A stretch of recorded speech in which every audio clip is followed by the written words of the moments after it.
দেখুন আজকে যে বিষয়গুলো তুলে ধরব সেগুলো খুবই গুরুত্বপূর্ণ। কেন নয়, আজকে আমরা দুটি বিষয় নিয়ে আলোচনা করব। একটি হচ্ছে এই সময় আমাদের জমিতে যে স্প্রে শিডিউলটা করতে হয় সেটির বিষয়ে কিছু গুরুত্বপূর্ণ ধারণা দেওয়া, এবং যদিও এর পূর্বে দিয়েছি তবে এখন আরও, যেহেতু আমাদের সিমের যে মেইন টাইম সেটি অলরেডি শুরু হয়ে গিয়েছে, তো আমরা স্প্রে শিডিউলটা নিয়ে কথা বলবো এবং সেই সাথে সিমের জমিতে যে সার প্রদান করা হয় এই সার কী পরিমাণ কিভাবে প্রয়োগ করব সে বিষয়ে কিছুটা ধারণা দেওয়ার চেষ্টা করব। এবং সেই সাথে আমরা এখন অবস্থান করছি আমাদের সামার কুইন জমিতে।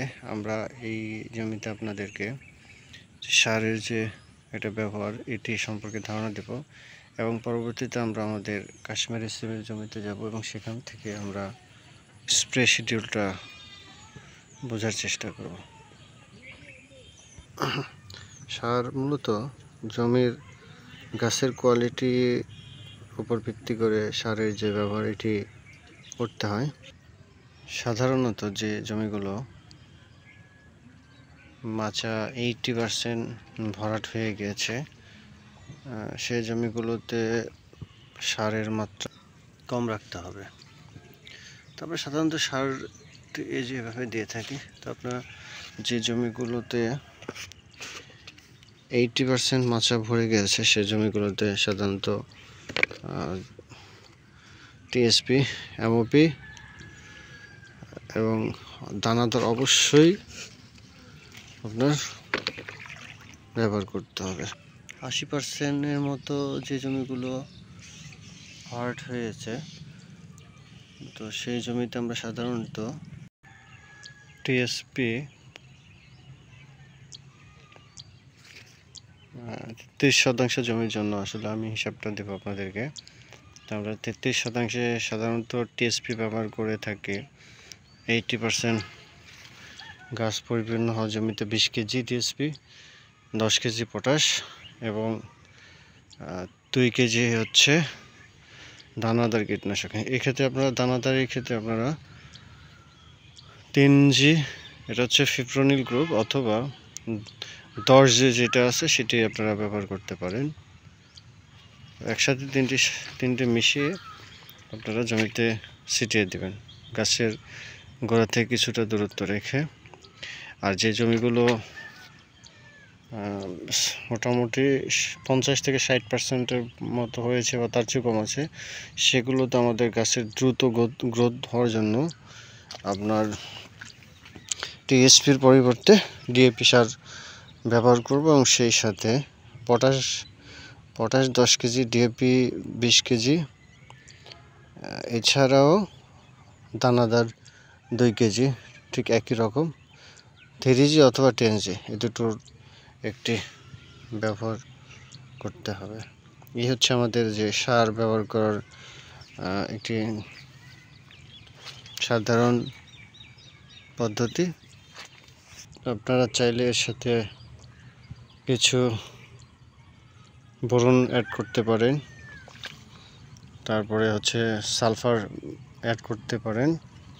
সাধারণত এগুলো আসলে যখন আপনার সিম হারভেস্ট পুরোদম শুরু হবে তখন অনুখাদ্য ব্যবহার করলে সবচেয়ে ভালো হবে। তো আমাদের হচ্ছে এগুলো হচ্ছে সারের যে মাত্রা, এবং আমরা আমাদের যে কাশ্মীরি জমি আছে সেই জমিতে এখন যাব, যে আপনাদেরকে আমাদের যে স্প্রে শিডিউলটি আছে সেটি বিষয়ে কিছু ধারণা দেওয়ার চেষ্টা করব। আশা করি সকলের এই বিষয়টি কাজে লাগবে। প্রিয় দর্শক, অলরেডি আমি পৌঁছে গেছি আমাদের কাশ্মীরি সিমের যে প্রজেক্ট, সেই প্রজেক্টে। আপনারা দেখতে পাচ্ছেন যে এটি আমাদের কাশ্মীরি সিমের প্রজেক্টের প্রবেশ দরজা।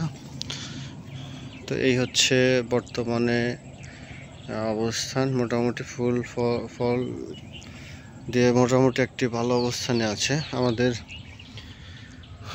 জমিতে যে পাতা ছাঁটাইয়ের কাজ চলছে আরেকটি বিশেষ কথা, এই যে গাছটি দেখতে পাচ্ছেন এটি মূলত কেটে ফেলা একটি গাছ ছিল।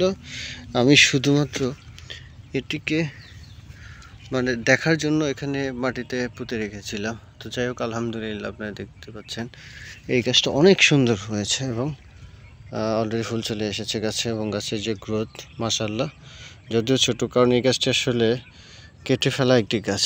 তো চলুন আমরা আমাদের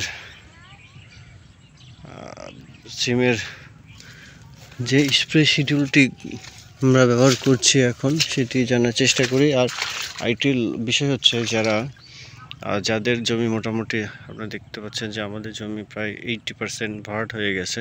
তো সেক্ষেত্রে আমরা পাতা অলরেডি ছাঁটাই করতেছি। পাতা ছাঁটাই করার যে বিষয়টি, এটি আপনারা খেয়াল করতে পারেন যে ঠিক এই টাইপের পাতা ছাঁটাই করবেন, নতুন একেবারে সেটে ফেলবেন না এবং একদম হালকা ছাঁটাই না, মোটামুটি এরকম একটি ছাঁটাই প্রক্রিয়া চলবে। তো এই হচ্ছে ছাঁটাই করার যে একটি প্রক্রিয়া সেটি। এখন মূল বিষয় আসি, আমরা যে স্প্রে শিডিউলটা এখন করব। অলরেডি আমরা যেটা বলতে পারি যে এখন বর্তমান যে ওয়েদারটা চলছে এটা পুরোটাই সিম চাষের ওয়েদার। তো এই মুহূর্তে আসলে আপনাদের অবশ্যই স্প্রে শিডিউলটাকে ফলো করতে হবে। ইনশাআল্লাহ যদি ফলো করেন তাহলে আপনাদের দেখতে পারবেন যে এখন পর্যাপ্ত পরিমাণে সকলের জমিতে সিম সেট হবে। তবে অবশ্যই আপনার স্প্রে শিডিউলটিকে এক্ষেত্রে গুরুত্ব দিতে হবে। তো স্প্রে শিডিউলটা তো ইতিমধ্যে দেখতে পাচ্ছেন যে ফল সেট হতে শুরু করেছে, আলহামদুলিল্লাহ। এই তো এখন প্রতিদিন যাবে আর এর ফলের সংখ্যা বাড়বে। তো যাই হোক, স্প্রে শিডিউলটি আমি একটি স্প্রে শিডিউল সাজিয়ে দিচ্ছি, আপনারা এটি ফলো করবেন। আশা করি সকলের উপকারে লাগবে স্প্রে শিডিউলটি। তো মনে করেন যে আপনি যে প্রথম যে শিডিউলটা দিবেন, প্রথম শিডিউলটি হবে ঠিক এমন, আজকে স্প্রে করবেন। তো প্রথম শিডিউলে ছত্রাকনাশক হিসেবে ব্যবহার করবেন আপনারা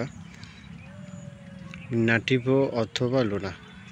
তো সেক্ষেত্রে নাটিভো যদি ব্যবহার করতে চান, আমরা প্রথম যে স্প্রেটা করব, যাদের জমি মোটামুটি গাছ 70-80% হয়ে গেছে, তাদের ক্ষেত্রে আসলে লোনা অথবা নাটিভো ব্যবহার করবেন। আর যদি জমির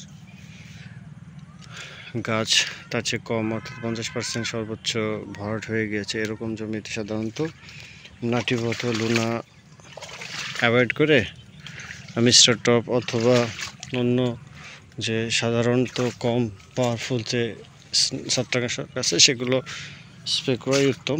যদিও ফুল কিছু কম সেট হবে, তবে আপনাদের গাছের যে গ্রোথ সেটি অব্যাহত থাকবে। তো যাদের জমিতে গাছের সংখ্যা একটু বেশি তাদেরকে এটি ফলো করবেন।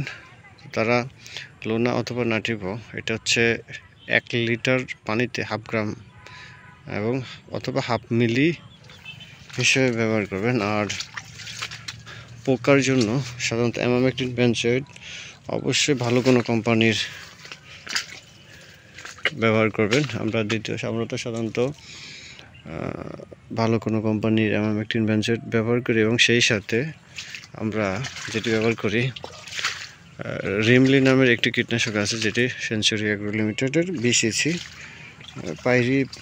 পাইরিপক্সিফেন প্লাস ফ্যানপ্রোপাইথিন গ্রুপ, এই দুটো মিলে আপনারা ব্যবহার করবেন।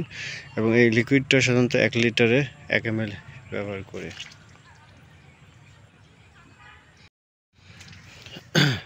রিমলি এবং স্যানব্যান, এই দুটো কীটনাশক, স্যানব্যান 1 লিটারে 1 গ্রাম, রিমলি 1 লিটারে 1 ml, এই হারে আপনারা একটা স্প্রে করবেন। এবং আজকে স্প্রে করেছেন, এর 2 দিন বা 3 দিন পরে আরেকটা স্প্রে দেবেন।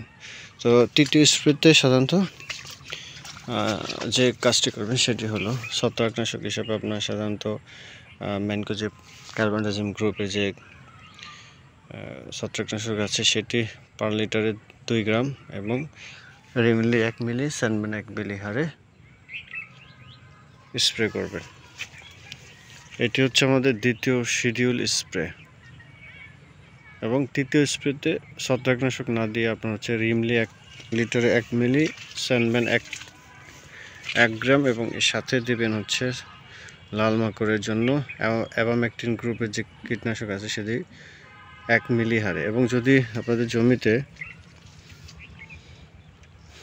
সাধারণত জাপ পোকা, কালো এক ধরনের পোকা যেটি গাছে সিমে ফুলে একই সাথে অনেকগুলো থাকে, এটি সাধারণত লেগে থাকে। এর জন্য ডাইমেথয়েড গ্রুপের যে কীটনাশক ডাইমেথয়েড 40 ইসি এই গ্রুপের কীটনাশক 1 লিটারে 1 মিলি হারে ব্যবহার করলে এটি দমন হয়ে যায়। এইগুলো স্প্রে করবেন। এবং চতুর্থ স্প্রে যে আপনি আবার হচ্ছে প্রথম যে স্প্রে শিডিউলটা আছে সেটি ফলো করবেন। আশা করি এই স্প্রে শিডিউলটি আপনাদের ইনশাল্লাহ কাজে লাগবে। সকলে ভালো থাকবেন, আমাদের জন্য দোয়া করবেন। আসসালামু আলাইকুম।